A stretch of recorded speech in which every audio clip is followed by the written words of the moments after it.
Udah, woy, mulai. Assalamualaikum warahmatullahi wabarakatuh. Kures. Assalamualaikum warahmatullahi wabarakatuh. Waalaikumsalam warahmatullahi wabarakatuh. We are from group 3 and we will explain our discussion about teaching strategy. Members are Alanuran Kures Anggara, Evi Sutriani, Ahmad Dhani, Alifa Farhana, dan Velia Danisti. Okay, the first will be explained by Evi. Time is yours.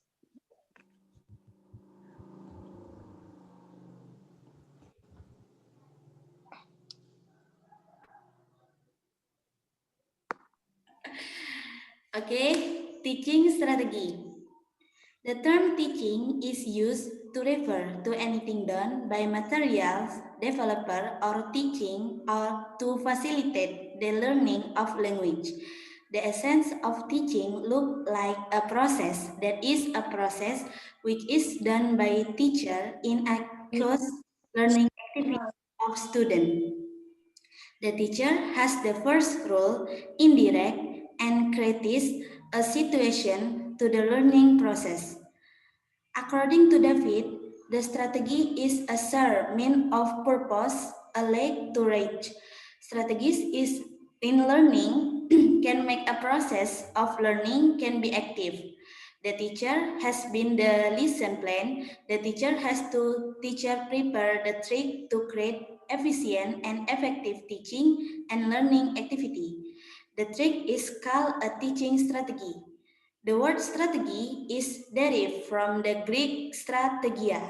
Previously, the word strategy was only used in war, but nowadays it is used in all areas, including in education. According to Trianto, the strategy is a direction to active the goal that has been decided.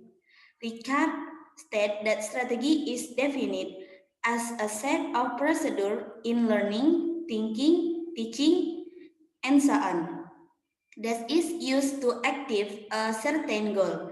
The strategy is careful plan regarding student learning activity to find meaning and understanding of their own.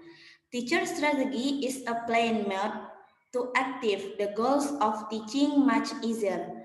According to Stasser, it can be included that teaching strategy is planned for a lesson, which includes structure, desired learning behavior, and term of the goals of instruction, and an outline of technique necessarily to implement the strategy.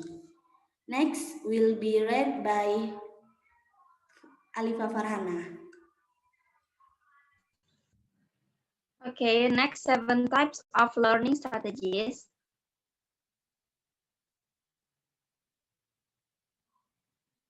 Lanjut. Yang pertama ada expository learning strategy. Expository learning strategy demands an active role of the teacher in the learning process, while students in learning tend to only accept what is taught by the teacher. Artinya, guru berperan aktif dalam pembelajaran, sementara siswa dalam pembelajaran cenderung menerima apa yang diajarkan oleh guru. Strategi expository lebih menekankan kepada proses bertutur, maka sering juga disebut dengan chop and talk. Lalu strategi pembelajaran expository ini merupakan bentuk dari pendekatan pembelajaran yang berorientasi kepada guru atau teacher-centered approach. Melalui strategi ini, guru menyampaikan materi secara terstruktur dengan harapan pembelajaran dikuasai baik oleh siswa. Lalu strategi expository ini ada ciri khasnya atau karakteristiknya, yaitu strategi ini dilakukan dengan cara menyampaikan materi secara verbal, artinya bertutur secara lisan, merupakan alat utama dalam melakukan strategi ini. Oleh karena itu, sering juga orang mengidentifikasikannya dengan ceramah. Lalu biasanya, materi pembelajaran yang disampaikan adalah materi pembelajaran yang sudah jadi. Jadi seperti data atau fakta, konsep-konsep tertentu yang harus dihafal sehingga tidak menuntut siswa untuk berpikir ulang. Lalu tujuan utama pembelajarannya adalah penggunaan materi pembelajaran itu sendiri. Artinya, setelah proses pembelajaran berakhir, siswa diharapkan dapat memahaminya dengan benar dan dengan cara menggunakannya kembali, menggunakan atau menguraikan kembali materi tersebut. Lalu dalam strategi ini, guru menyajikan bahan dalam bentuk yang telah dipersiapkan dengan rapi, sistematik, dan lengkap, sehingga siswa tinggal menyimak dan mencernanya saja. Lalu secara garis besar, prosedurnya ialah persiapan, petautan, penyajian, evaluasi.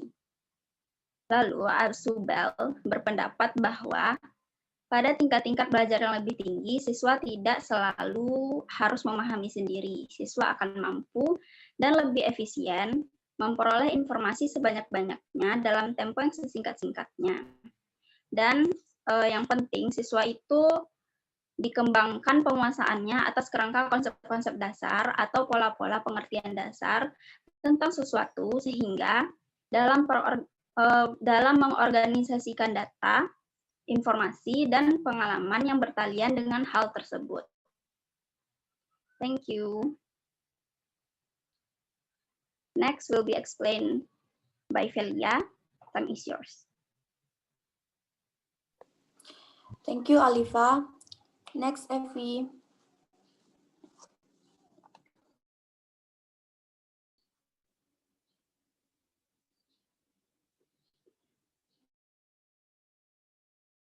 Dua, ada inquiry learning strategies. In this strategy, the teacher is the facilitator, guide, and CO worker. Thus, the teacher motivates students in the learning process so that they seek and find ideas. Maksudnya, strategi ini yaitu strategi yang biasa kita kenal dengan strategi pembelajaran inquiry. Dalam strategi ini, guru ialah sebagai fasilitator, penuntun, dan rekan kerja bagi peserta didik. Dengan demikian, gurulah yang memotivasi peserta didik dalam proses pembelajaran agar terbangun atau mendorong motivasi peserta didik agar semangat dalam belajarnya, agar dia bisa mencapai apa yang diinginkan dalam kegiatan belajar dan mengajar. Dan pembelajaran dimulai dengan penjelasan topik dan tujuan, kemudian penyajian masalah atau kasus secara tepat. Ya.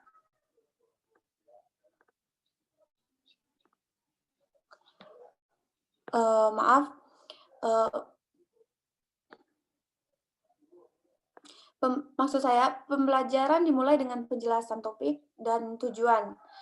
Kemudian penyajian masalah atau kasus secara tepat dan jelas. Mungkin seperti kasus yang sedang hangat-hangatnya terjadi saat ini, lalu dikaitkan dengan proses pembelajaran di dalam kelas. Dan mungkin juga perlu dilakukan sebuah demonstrasi. Selanjutnya, guru menuntun murid di dalam proses belajar melalui berbagai pertanyaan. Misalnya di dalam kelas bisa mengajukan pertanyaan baik itu siswa ataupun guru, siswa kepada guru dan sebaliknya. Lalu mengemukakan hipotesis atau jawaban sementara dan melakukan pengujian untuk akhirnya menarik kesimpulan. Next.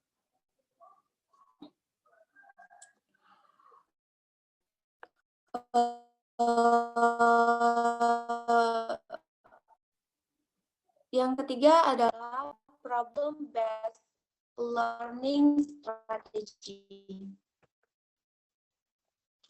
Yang biasa kita kenal yaitu adalah strategi pembelajaran berbasis masalah. Next, Evi.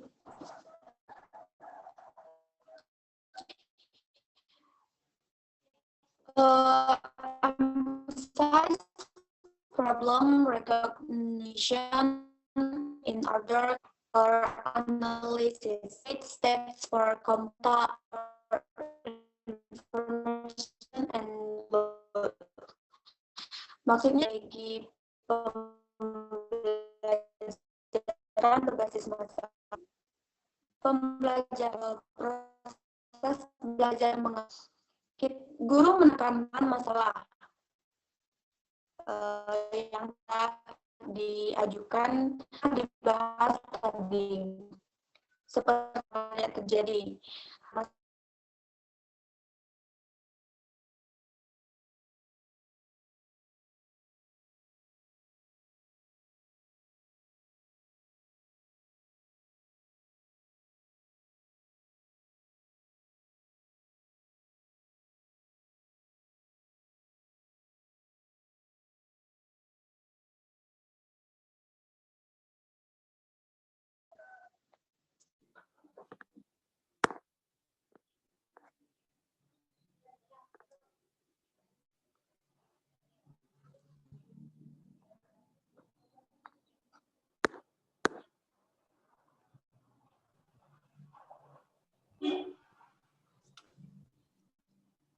Lalu perumusan untuk menuju langkah penyelesaian, pengujian data atau informasi, dan akhirnya menyimpulkan masalah yang sedang dibicarakan tadi.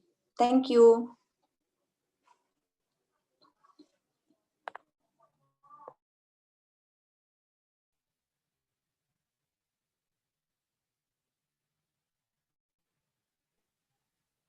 Next will be explained by my friend. Time is yours.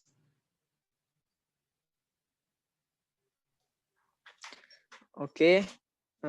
Next stage is learning strategy to improve thinking ability. Next.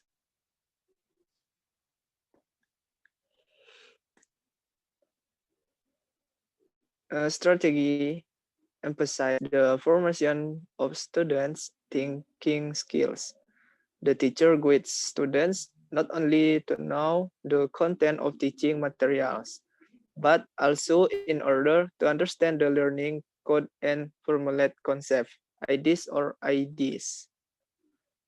And the definition is this learning strategy was originally designed for social science learning.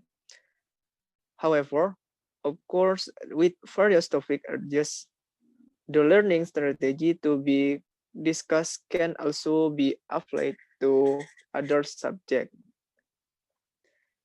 And physical background learning is a process of interaction between humans or between the environment. The goal of cognitive development is the process of intellectual development, which is close related to improving aspect of knowledge, both quantitative and qualitative. Judging from how this knowledge can be obtained by humans, it can be approached with two different approaches, namely the rational approach and the empirical approach. If we look at both the rational and empirical schools, they both differ from the same premise, namely that the main source of knowledge is the external world or objects that exist outside of the individual or the object that becomes his observation. And wait, ada 6 tahapan dalam strategi pembelajaran untuk meningkatkan kemampuan berpikir. Untuk masing-masing dijelaskan sebagai berikut. Yang pertama ialah tahap orientasi. Pada tahap ini, guru mengkondisikan siswa pada posisi siap melaksanakan pembelajaran, pemahaman yang baik, dan mengantarkan siswa kemana mereka akan dibawa sehingga dapat menumbuhkan motivasi belajarnya.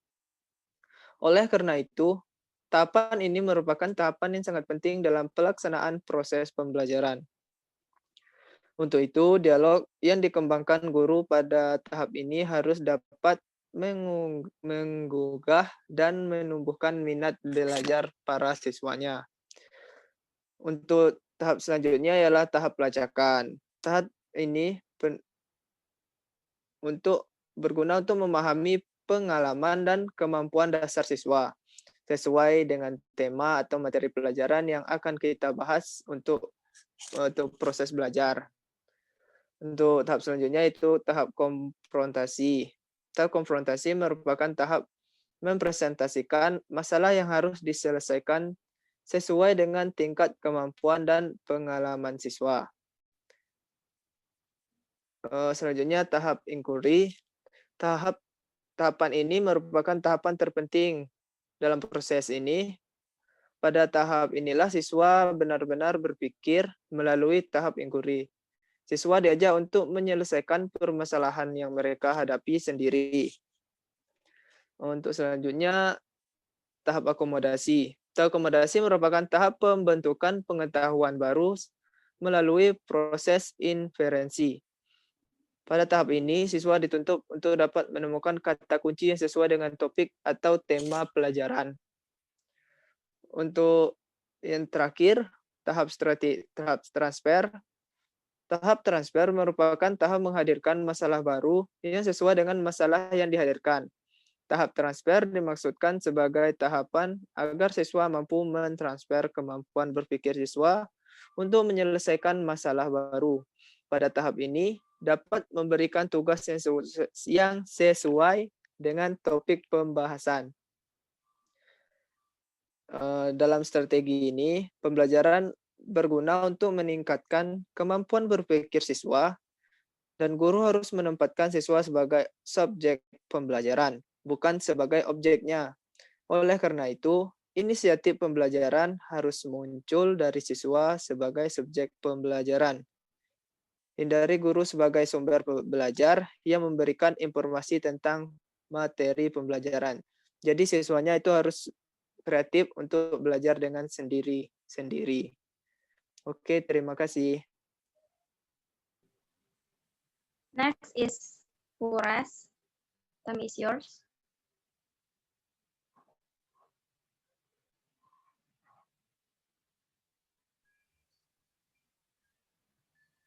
Okay, 5 cooperative learning strategy.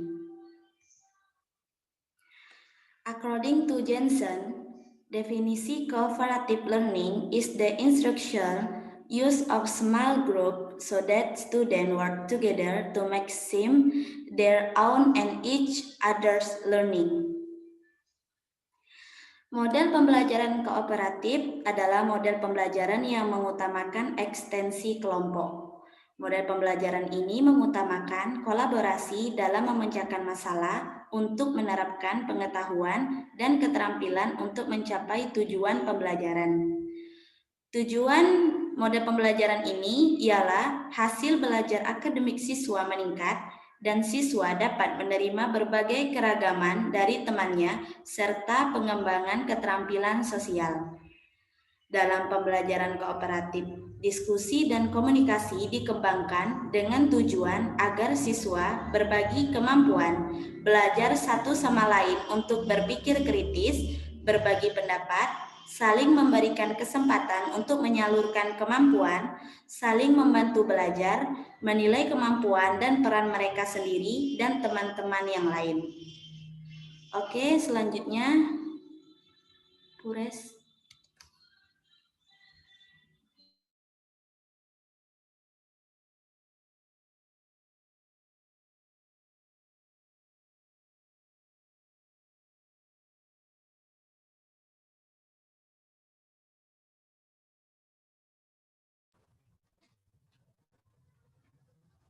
Okay. Contextual learning only involves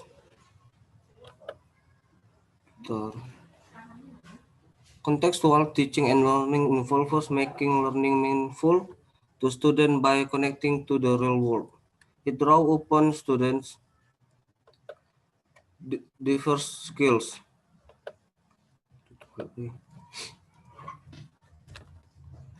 interests, experience, and cultures. So, contextual teaching situates learning activities in real life and vocational context to the which students can relate, incorporating not only content that what of learning but the reason why that learning is important. Some examples of contextual teaching and learning are interdisciplinary activities across content areas, classroom, and grade level, and communities. Problem-based learning strategies, for instance, can situate student learning in the content of student. Many skills learned as part of contextual learning activities are transferable skills, those that can be used not only for successful completion of a current project, but also in other content, but also in other content areas to prepare a student for success in later vacation endeavors. Next.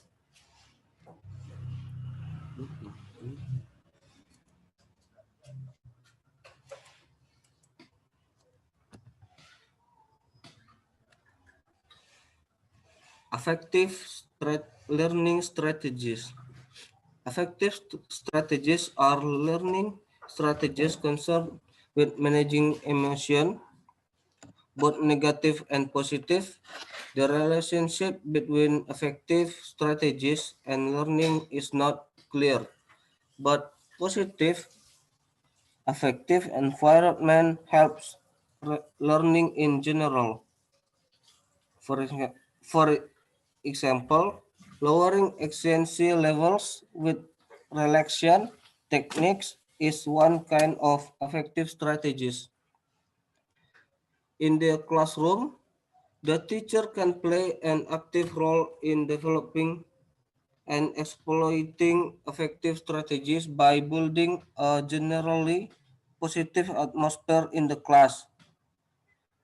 This can happen by encouraging and counseling learning, by helping them identify achievable aims and work towards autonomous learning, talks personaling activities and talk per and group work. Okay, thank you.